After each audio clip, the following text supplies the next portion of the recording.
Les auxiliaires de vie scolaire, ces personnes de l'ombre qui accompagnent les enfants handicapés à suivre leur scolarité dans les meilleures conditions.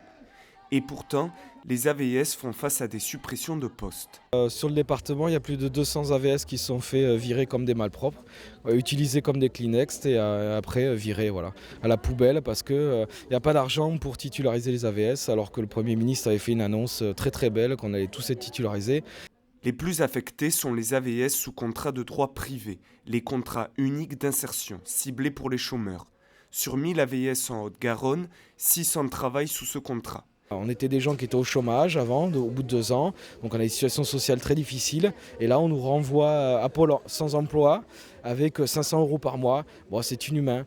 Et sachant qu'on vire des gens alors qu'il y a un besoin sur le terrain d'être avec les enfants handicapés, d'accompagner les enfants handicapés, parce qu'il y a plein d'enfants handicapés voilà, qui n'ont personne à côté d'eux. La précarité des AVS s'accorde difficilement à un travail qui demande beaucoup d'investissement personnel.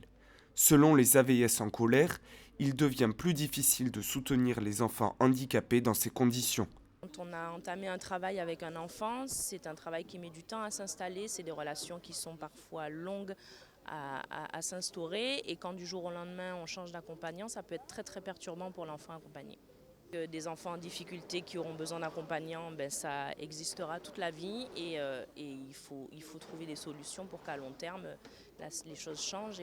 Revaloriser ce métier par un vrai statut, une formation spécifique et le passage en CDI, c'est le but de ces AVS en colère.